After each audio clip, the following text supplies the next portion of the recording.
All right. Hello, everybody. It's Scott with Zenvi AI. Today, I am joined by Sheila Howell, a realtor based in Central Ohio with Red One Realty. She brings a unique perspective to real estate. She was in corporate marketing for about 20 years before transitioning into real estate a couple years ago. So she's built a successful business. She's leaned on her marketing expertise, digital strategies like SEO, and just a fresh perspective that many agents overlook. So, Sheila, how are you? Great. How are you today? Good. Thanks for joining me.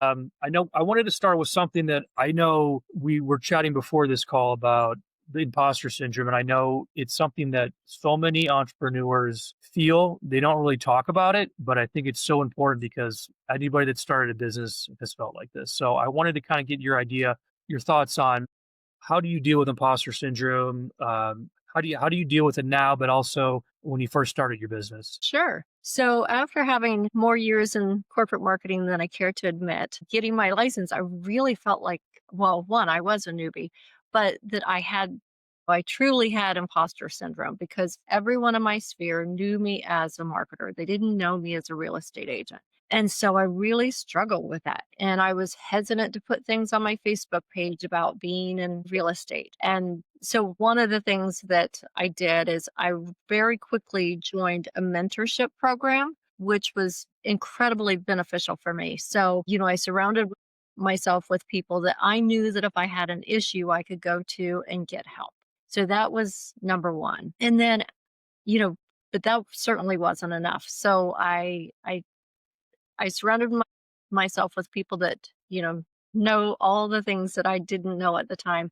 And I also just surrounded myself or dug deep into learning. Is like, okay, I took all the extra free classes that I could take and continue to, build my knowledge base because most agents, you pass the test and there was not much, it doesn't teach you how to run a business. So really surrounded myself with, all this additional knowledge that I could get. But then, it wasn't very long where I realized that other people don't know it either.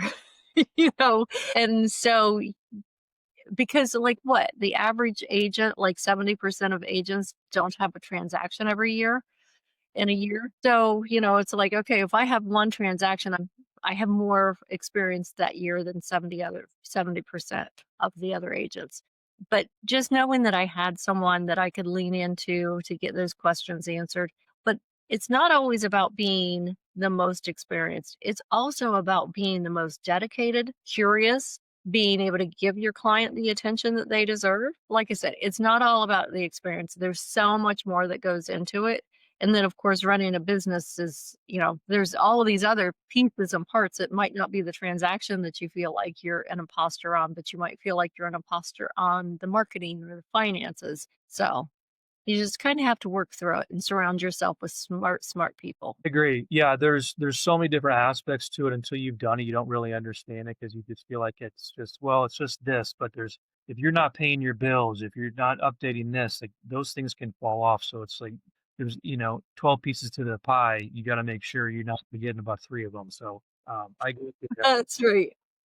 I think what you mentioned earlier about coming from corporate marketing, I'm just curious, was there parts of that background that helped you in real estate? For sure. So, one, just understanding brand and, who it is that I am as a brand and who is my client avatar. Because I know from marketing, it's much harder to sell to the masses than it is when you have a niche. And so, being able to really hone in on what my marketing is and who my client avatar is. Those were, two big steps from the strategy perspective. And then also understanding the tools. So, like when I was in corporate, I might not have been in the tools, but I had a team that was, and they would talk to me about, okay, some of the challenges that they were having in setting up campaigns. So, I have a real appreciation for all the things that they said were challenging before because I'm the one doing it. So from that perspective, but also like when I think about a campaign and being able to, I don't need to write campaign briefs anymore, but I kind of sketch it out like a campaign brief so that I understand what the goals are and what the metrics will be for whether or not it was a success. But then also things like SEO, search engine optimization. It's changing with chat. It's a little bit different now, but I can tell you that SEO is still important, whether it's for the chatbots or if it's for Google and Bing and all those other traditional search engines. No, you're absolutely right. Yeah, I mean, it's that part's evolving so quickly, I think, with LLMs and chat, like you mentioned, but it's still the core values of it is still really important. You still have to be posting content that people can read. Obviously, those tools can scrape and crawl and get that information. Otherwise, you're just doing it for no reason. I wanted to get more into your part of the world in Ohio. So I always kind of like got into it a few times with some people about just like sometimes the media doesn't always portray things actually how they are. It's sometimes it's just kind of clickbaity, and I'm curious what you're seeing in Central Ohio as far as maybe what you're experiencing versus what you hear in the media. Yeah. Okay. So, of course, we hear about places like Austin and Cape Coral and places in Florida where the market's really tough. Here in Central Ohio, we're still very much in a seller's market. It is a little closer to balance, but we're not there yet. So sellers still by far have the upper hand in negotiations. Prices are continuing to increase. Housing shortage is definitely a thing here. We have population growth, especially here in Central Ohio. So I live very close to what will eventually be the new Intel plant. And when it first started and there was the CHIPS Act that was, on all the headlines, the message that came across, if you just paid attention to the headlines, is, if the act didn't pass, Intel wouldn't build their plant, et cetera, et cetera. But I can tell you, I saw many, many dump trucks going in and out of that site day after day before they even talked about the CHIPS Act, in the headline news. So I think it gave me a different perspective on, what we hear and see in the news. You really do have to like either dig deeper, take it with a grain of salt, whatever cliche you want to use, because there's always more to the story than the headline. So for us, yes, Intel was saying that they're delayed, which of course, anyone that's been involved in a big project, there's going to be delays. If you're going to redo your kitchen, you might as well plan on there being delays, and you might as well plan on it being more expensive than what you thought it would be. So, and I think that that's what we're seeing with Intel. And again, it will eventually get built, but maybe not today, or it will be delayed. So with that, thinking about the housing market. And so, when people think about what's happening in the headlines, just ask an agent. Say, okay, you're here, your boots on the ground. You look at the numbers every day. What is happening in my market? Because I love being a source of information to my sphere. They're not necessarily looking to buy or sell, but hey, I love talking about real estate, and I'm sure you do too. So you're with Red Ones, more of I guess, a low cost brokerage. How do you compete against Keller Williams or EXP? Are there advantages or disadvantages in that regard? Yeah, that's a great question. So for me, I like Red One because it is a low cost. The cap is, I think, $4,800, and they have a rev share program as well. There are options if you want to go with a little higher cap. I can get into all those details. But for me, I wanted to control where money was being spent. So if you go with a bigger brand, many times, the cap is bigger. They may be giving you extra things, although I have to say Red One gives us, we have our database, we have, access to all the tools that you can possibly imagine. There's even a little recording studio. But, we're responsible for all of our social media. We have a transaction coordinator if we want to, engage them. But again, some agents choose not to use a transaction coordinator. I like it because it takes some of that off my plate, but it gives you those options. But then, if you're not comfortable with that and you want someone to really help you significantly with social media, then a bigger brand might be a better option for you.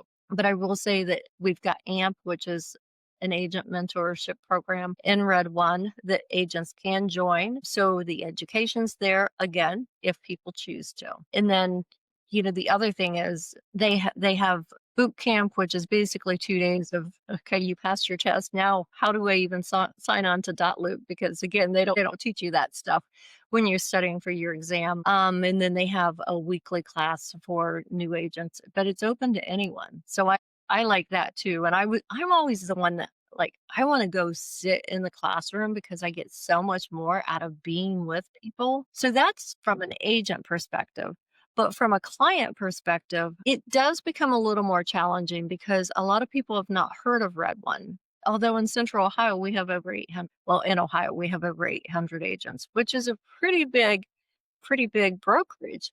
But because they don't advertise, on the radio or TV, a lot of people just have not heard of them. And they're also, I think they're maybe 5 years old, maybe more like 8.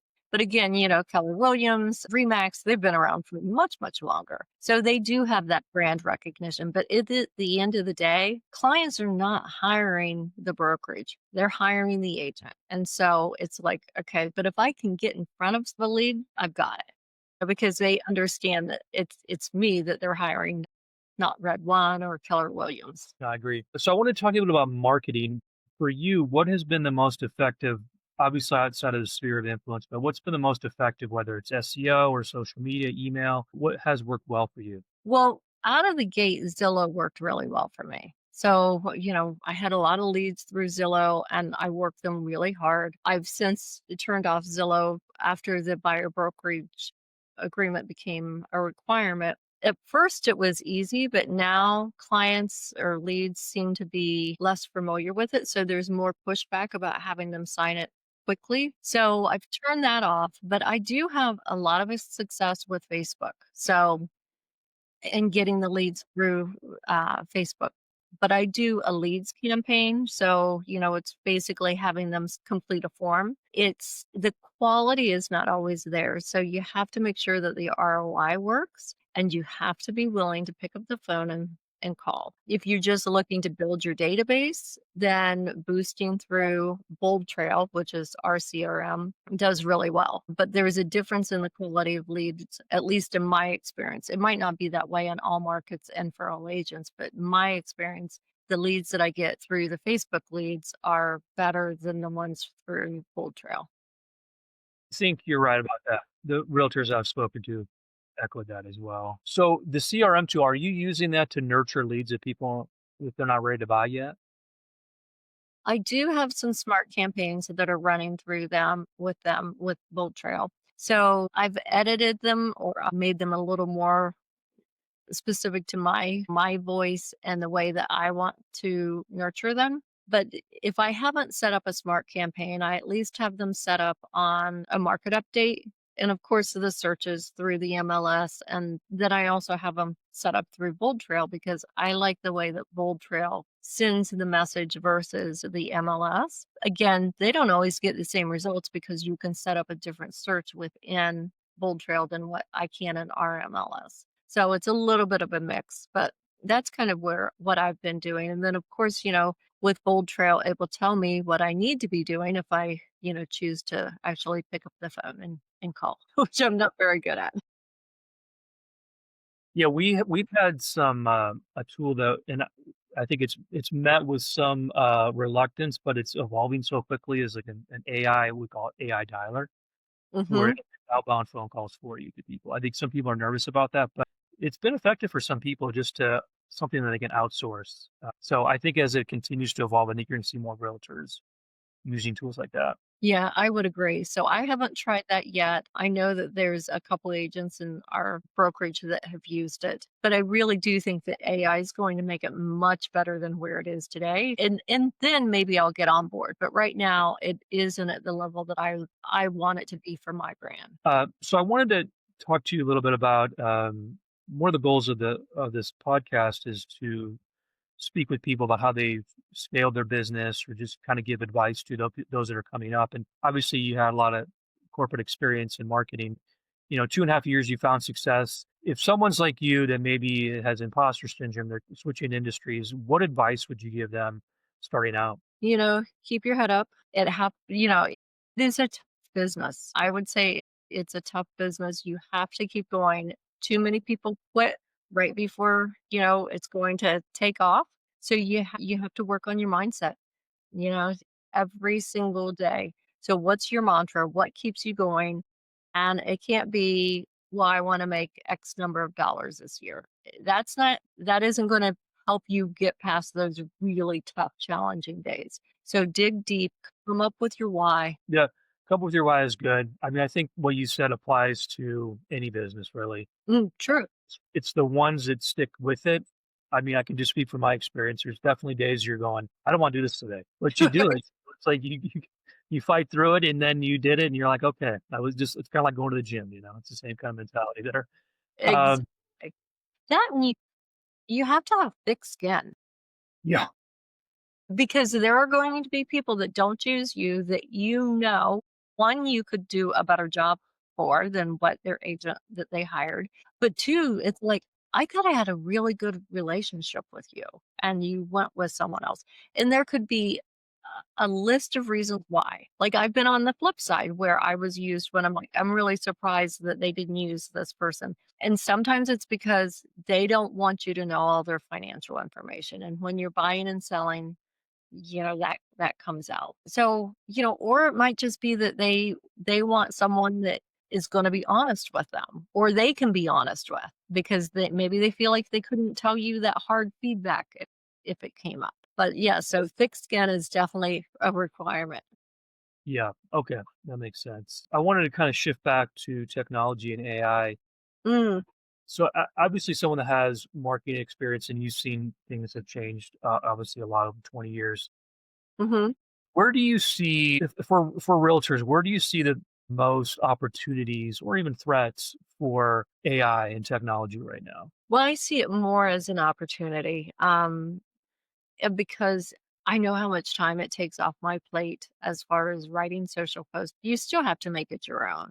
But even if it just gets you started on, "Hey, here's an idea," and then you take it and you make it your own. I was talking to one agent and she was saying, she had ChatGPT create her list of things of why you might not want to live in the area that she's in. And the flip side of that as well. She said, and she read through it and she's like, "Oh, they're missing it. Like, that's not why." And so there's things that just, it's that personal experience that the AI is not going to replace. And again, you can't, AI is not going to sit beside, an elderly client who is really having a hard time leaving their home and going into assisted living and having that compassion to help them through that.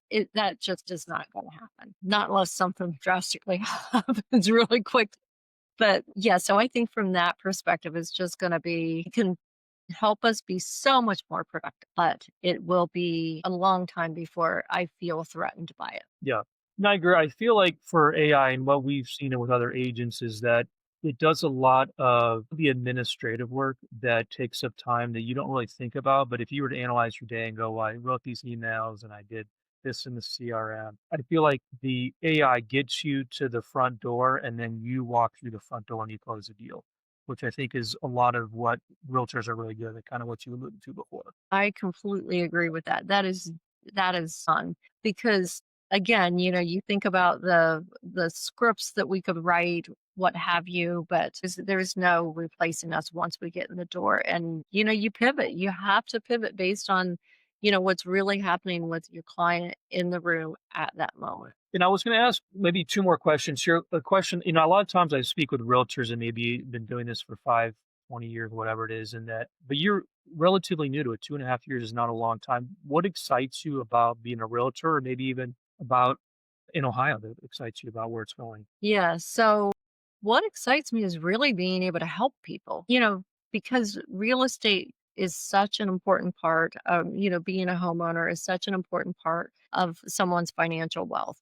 And if you look at the net worth of a renter, of someone who rents versus a homeowner, there's such a drastic difference. And so helping someone become, a homeowner and building that financial wealth is really impactful. And it's long-term impact. You're not talking about, oh, you've helped them find the perfect you know, ski jacket. You're helping them find something that is really going to be impactful for to them for and their family for, the rest of their lives. So that's one of the reasons why I really truly love it. And being here in Central Ohio, it's my home, it's where I grew up. I'm passionate about this area. It has so much to offer, and it's a great place. It's just a great place to be as long as it's not, 20 days of gray, which, we're moving in, we're getting closer and closer to winter. So, that's not necessarily the best time to be here. But outside of that, it's a great place to be.